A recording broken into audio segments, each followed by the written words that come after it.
Today I'm talking to Gordon Thomas, who's an expert on espionage and particularly on the world's most feared and respected secret service, the Mossad.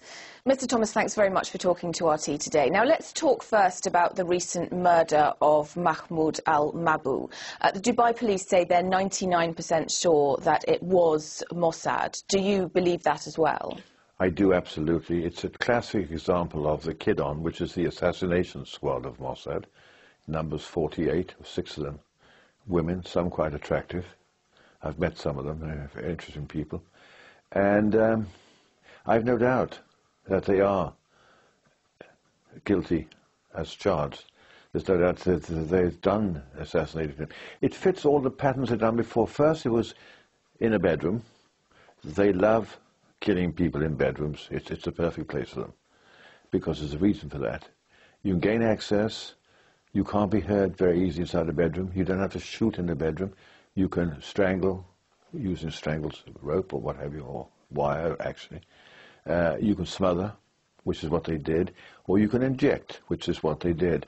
In the case of, they always refer to the target, by the way, so I've got used to saying that. In the case of the target, they gained access to the room, almost certainly with the help of Gail Falyard, rather, that's the woman. We see the rather beautiful woman in the pictures. She was the pickup lady. She was used for that very purpose, to inveigle him back into his room.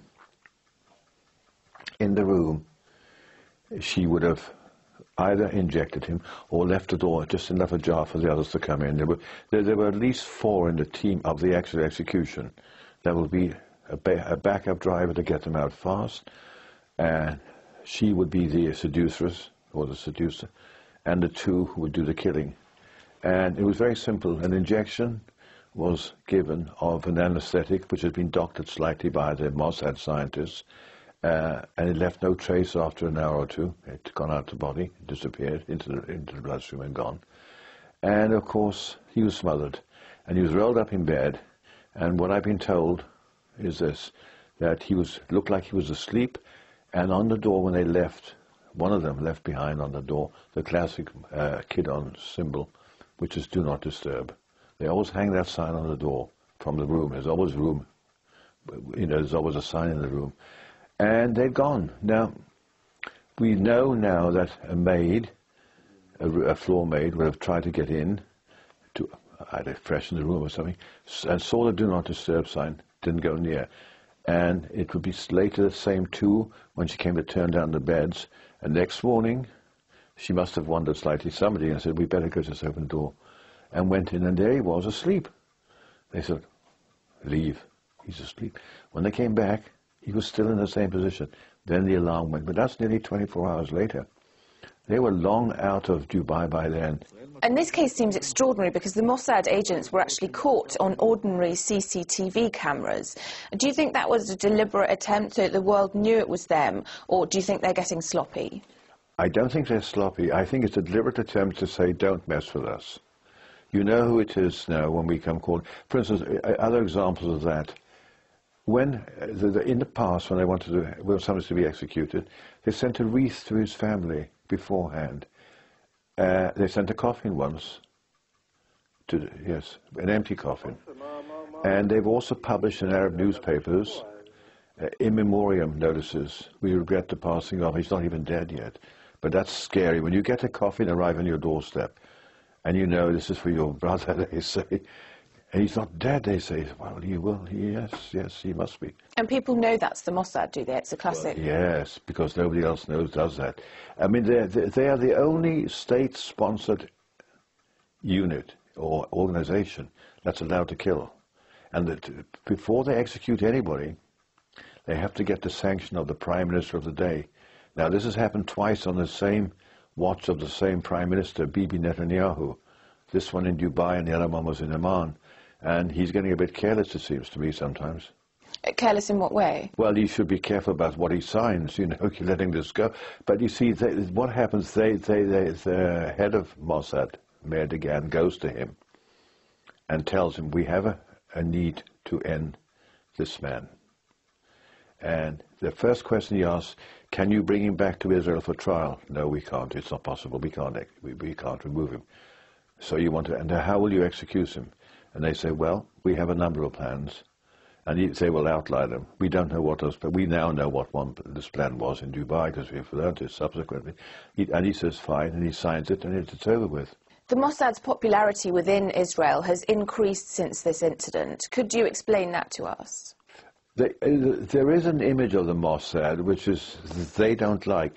It's the James Bond image, if you like. They feel what's happened. I can tell you since it's happened, this incident, there's been a huge number of people who've written, can we join Mossad? Can we be recruited? And women particularly have seen it as a very attractive profession. They never get past the training school. The training course takes 2 years. It's intensive. And you learn things from how to break into a room, how to pick up a man or a woman in the other way. You learn for a woman, you learn how to pack a gun, how to inject. You learn all sorts of things which you wouldn't expect to learn as a secretary, you know. And they really put them through the hoop. And it's very, very tough training. It's long days. I mean, 14, 16-hour days at the training school is nothing. And then you go on missions around the world, training missions. You're taken by your instructors to see how you react. And if you're, you know, they watch you very carefully. And the slightest mistake, you're out. There's no second chance of going back and, well, I made a bit of a mess of that, you're out. So what you're saying is it's a sought-after profession? Absolutely. Oh, yeah.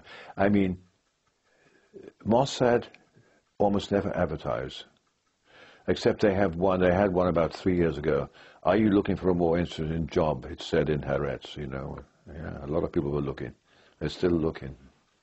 And if it's proven that, as you think it will be, that Mossad was involved in this, what do you think the consequences for the agency will be? Do you think there'll be prosecutions or any kind of outcome?